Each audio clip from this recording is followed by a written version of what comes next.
It certainly is going to be a busy day. Crowds are already started building here at Horse Guards Parade, just the other side of Whitehall, where the cenotaph is placed. And 101 Navy sailors, Marines and Royal Naval nurses will be marching past the cenotaph a little bit later on this morning. And I am joined by Lieutenant Commander Simon Hearnden, who has served so far 27 years in the Royal Navy. Welcome to GBNews, Simon. Good morning, Cameron. Yep, thank you very much.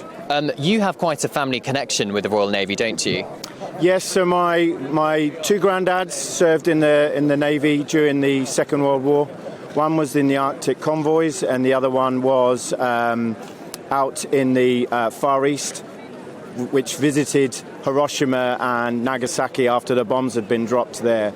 And then my father has followed his father, and I followed my father as well into the Navy. And my son has equally followed me. So, but today, with it being the 40th Remembrance of the Falklands, I'm pleased to say that my uncle is also here, who was serving on HMS Sheffield at the time that it was hit, and unfortunately sunk with those individuals on board.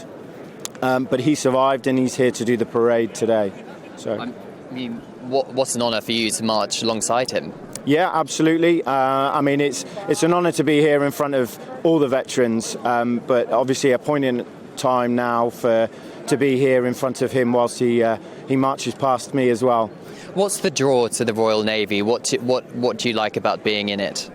I think it's a sense of pride, sense of community, serving the previous Queen. And now obviously His Majesty the King. So yeah, sense of pride. And you mentioned her late Majesty there. A number of naval ratings are here today who took part in the Queen's funeral procession, aren't there? Yes, there are a number of the junior rates in my Royal Navy platoon that did actually pull the funeral along for the late Queen.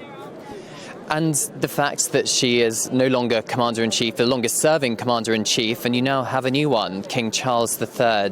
How does that make you feel, being the first one?